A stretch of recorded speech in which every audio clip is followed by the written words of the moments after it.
pritong tuyo. Ito, pirtada ito. Fritada. Pinainit ko, Hmm. naalis yung yung Mantika. mantika. Yung sabaw. May sabaw na konti. So masarap. Gatas ng kalabaw. Buwak na kasi, ay hindi na pala Tsaka tuyo. Ikaw na lang mag-story niya. Ito guys, nung maliit kami, ito lang yung kayang i-afford namin sa almusal. So may kalabaw kami dati. So sa tuwing umaga, hindi nawawala yan. Araw-araw. Magtitinda ako. Tapos, yung sobra sa kakainin namin, binibenta ko para may pambaon ako sa school. Pag umaga, maagang gumigising si tatay para gatasin yung kalabaw. No? Kayong dalawa, pati ikaw pala, no? Sinasamahan ko sa dito. Masarap na yung pagkakadali, na.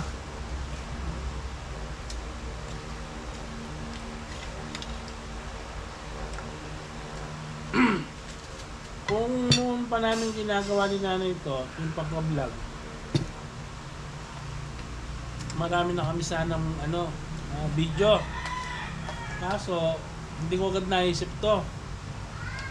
Kaya ginagawa ko to kasi sinisikap ko habang pang nanay ko, gusto ko lagi akong nasa tabi niya, especially sa umaga. Gusto ko hanggat maaari kung mag-aalmusal ako, kasama siya. At sa hapon, kung pwede, dito rin ako magdi-dinner. Kasi habang tumatanda tayo, hindi natin na namamalayan. Tumatanda na rin sila. So, balang araw, let's face it. Lahat tayo mawawala. So, gusto kong... Sige, sige, sige. Kumuha ko ng gano'n. Sige. Gusto kong i-treasure yung mga panahon na to. Na someday, pag wala na si nanay, pwede kong balikan ng mga video na to nasa YouTube. Kaya, very thankful ako sa nanay ko, sa tatay ko. Pinalaki kaming disiplinado. Kami tatlo kami magkakapatid. Lahat kami lumaking walang napariwara. Lahat kami maganda ang buhay ngayon. Bawal kami makipagbarkada sa mga, alam mo na, lasinggero, mga kung ano ng mga May kung ano mo na magkwento na para hindi ka naiiyak. Dinisiplina namin.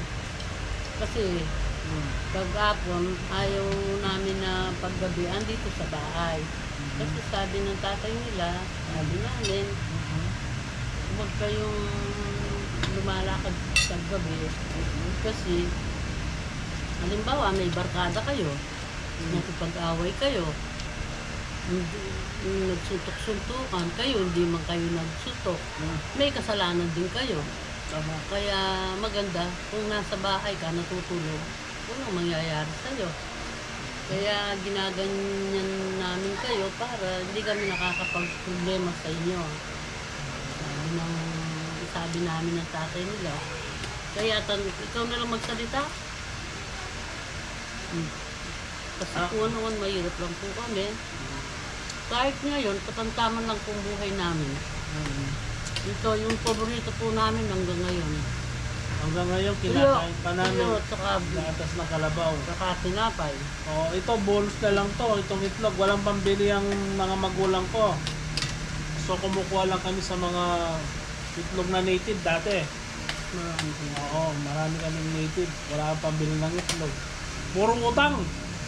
Ang mga magulang ko kasi, nung maliit pa kami, Kaya maring magsasaka lang kami. So, hindi pa namin inani, sabi ng magulang ko, kinain na namin. So talagang pagminsan talaga sa hirap ng buhay, pumapasok kami, wala man kaming baon. At yung pagkain namin, kung wala si Darang Maring, yung naglalako. Ka mo lang magkwento na. Mm. Araw-araw, nagutang ako ng ulam. Tapos, hindi man natapos sa pag-aaral ito. Gusto niyo commerce eh. Kaya lang, Western College lang. Wala kaming pera. Na nag-aaral sa Western College, nagutang lang kami. Eh ngayon, sabi niya sa tatay niya, gusto ko na lang mag-abroad sa Korea. Para yung mga utang niyo babayarin ko, kagaya kay Apong Mareng. May utang tayo doon. May utang kami. Nabayaran na natin. No? Sinabi niya ay, pinaninindigan naman niya yung sinabi niya. Pagdating niya sa Korea, yung una niyang sweldo, pinagbayad namin ng mga utang namin. Bawat magsahod siya, nagbabayad kami. Hanggang lalo na kay Apong Mareng.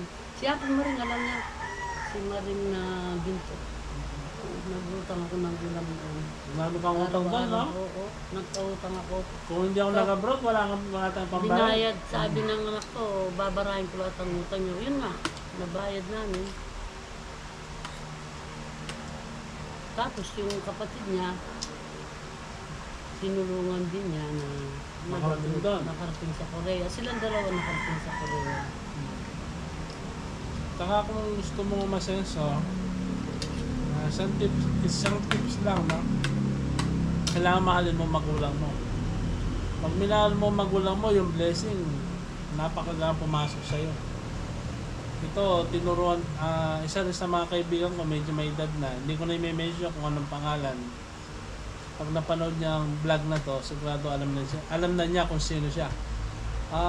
May edad na siya, no? Ang sabi niya sa akin, pagka, kagaya ng sinabi ko, pag mahal mo magulang mo, yung blessing, napakagang pumasok sa'yo. Huwag mo kakalimutan ng magulang mo kasi sila nagpalaki sa'yo. Nung bata tayo, ni madapuan ng lamok. Ayaw nila. Diba yung pag-aalaga nila sa atin. Kaya ngayon, tayo naman, umuusbong na tayo. Kumbaga,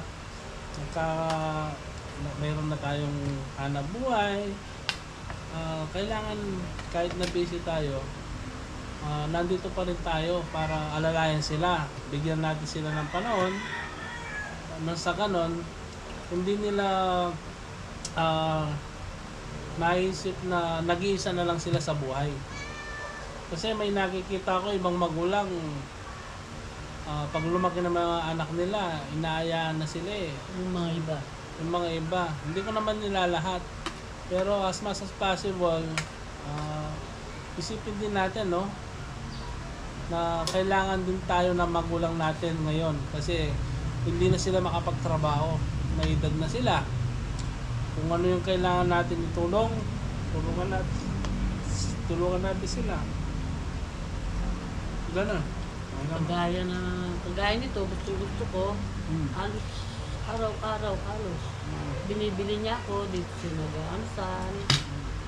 Itong kinakain namin nung pang maliliit sila, dinapay, tsaka lakas ng kalabaw. Kaya natouch ako sa sinabi ng anak ko yung pinakikinggan niya yung mapa ba yun? Oo, yung mapa na kanta. So, Naipakinggan mo ito sa niya. napakagandang mensahe nun para sa mga magulang, no? Lahat tayo tatanda, magiging magulang. So, pakinggan nyo yung kantang yun, ma-inspired kayo. Lalo yung may appreciate yung pagmamahal nyo sa magulang nyo. Sabi ni Ethel, sabi niya, pakinggan niyo itong kanta nito. Ano ba kanta yan? Mapasabi niya. Natouch ako, sabi niya, pakinggan mo na parang ikaw. Sabi niya. Pinakinggan ko. Napaiyak ako.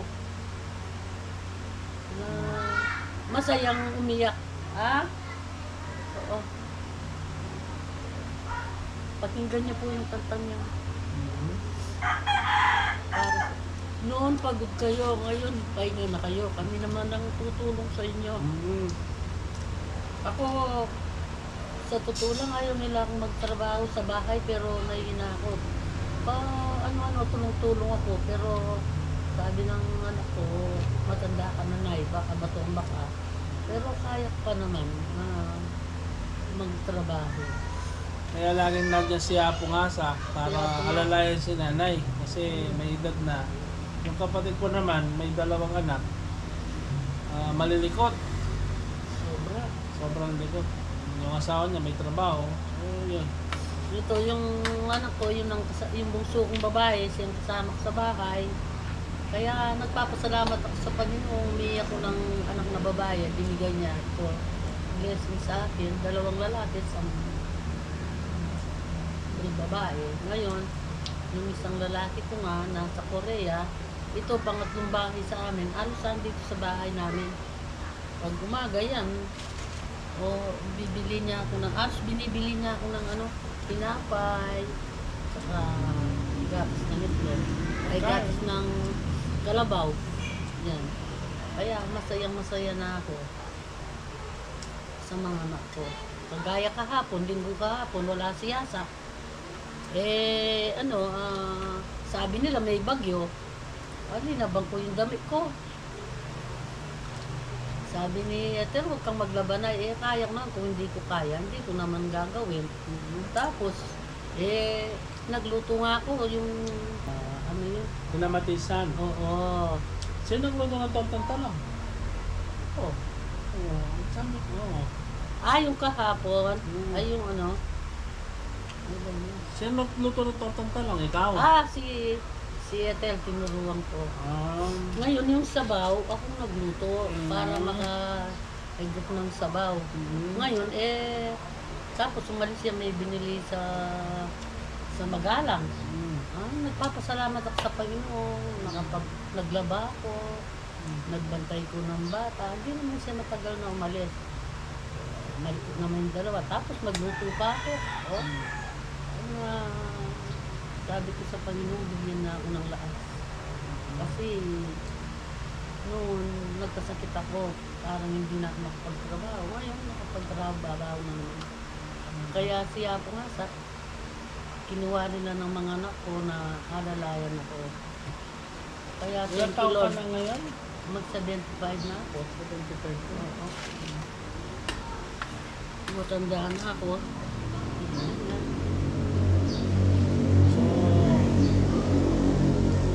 Siya po nga sa kabila ng trabaho ngayon. Dumaan siya kanina dito. Nakiusap yun sa kabila. Ano gagawin niya doon? Manilinis ko. Kamusta mo si Jay? Dapat Lunes na yun, papasok dito eh. Kaya nga. Kaya lang nakiusap. Kumusta mo si Jay? Araw-araw pinapanood yung video natin. Mag-ingat ka, kamo. Jay, kumusta ka na anak? Mag-ingat ka dyan. Sasamahan ka palagi ni Lord. I love you na. Samahan kang palagi ni Lord. Ako, hindi mo kumusta yan. Kumusta yun din kita? Ako nagpapasalamat ako sa'yo kahit talagang busy ka, no? Pero may panahon ka, umaga, Pag gabi, gusto, araw. may paraan. Pag ayaw, maraming dahilan. Kasi hindi ako may tumatawag na sa kanya mula kami. Ngayon, nung ulam natin, tumawag siya, may dalanan ng gatas ng kalabaw tsaka tinapay. Itong tinapay na ito, pag umaga, gustong sinasaw-saw ko sa gatas ng kalabaw. Tsaka, Try nyo guys, masarap. Gatas ng kalabaw, lagyan mo ng konting asukal. Sinasawsaw namin sa gatas, sa pandesal, na? Pero yung tuyo, hindi na ako makakain, bawal na. Matanda na ako eh. Nabawal ng tuyo sa'yo? Si Bea, kumustahin mo? Kumusta rin si Bea? Kain na tayo. Bea, kamo. Bea, kain na tayo. Ano ngayon? Bakasyon. Anong trabaho ngayon? Walang trabaho. Sa asawa ko, shoutout sa'yo, Jo. Ito, nag-almusal na naman ako. Mamaya, magyaya sa McDo yung ako mo. Sabi ko, gusto ko, dito ako mag-aalmusal. Samahan ko na lang sila mamaya sa McDo, hindi na kakain doon. Siyempre, gusto ko, mauna ka muna. Thank you. Thank you, Lord. Thank you. Bago ako, dito ako mag-aalmusal. Yun. Thank you, Lord. Thank you. Shoutout pala sa mga boys na hindi kami natuloy ngayon na dapat kanina pa sana kukunin namin yung bako na tapos na, nagawa na. Kaso nagkataon, wala pa daw yung mga anak ng mekaniko, walang tao doon sa shop. So nasa Maynila, Alabang. Boss Sunny, bukas na lang namin kunin yung bako. Yan. Natatsak ba? Sa yung ano, kartang Mapa. Ma at saka pa pala yung ibig sabihin Oo, nun. Kala ko mapa, Mama, papa. ngayon mapa. Mapa. Natatsak ko pinakinig ni Ethel. Parang ikaw na sabi niya, ngayon pahinga ka na, kami naman ang Magtatrabaho. magtatrabaho. Kaya masaya po ako. Mula nung maliliit ito, hindi naman po kami nakapag-problema sa kanila. Pero mahirap ang buhay namin dati, guys. Ito, isang tuyo, hati. Ganun po Hati-hati. ate. Galunggong hati. Itlog. Mag-aano ako sa school. Ganyan lang kalit, maliit na itlog naman, yun lang baon ko. Minsan, tuyo lang, na. Pero sa awa ng Diyos, nagsumikap, kahit pa paano, medyo nakakain yung kain na namin ng gusto namin. Inaral namin, ikaw na lang magsalita. Ano, yung ano nila, pinakinggan nila. Kaya, Hindi kami salamat sa napariwara. Oo, ganun lang. salamat sa Panginoon. Sa mga batang makakapanood nito, igalang yung magulang nyo kung ano ituturo nila, sundin nyo. Wala namang magulang na gustong mapariwara ang mga anak nila. Para sa akin. So yun lang guys, no? Hanggang dito na lang yung video. Na, Oo, thank you. thank you. Magtatrabaho pati ako. Mag-ingat kayo kung saan man kayo naroroon, yung mga panonood ng vlog namin. Salamat sa panonood. Naway pagpalain tayo lahat ng buong may kapal.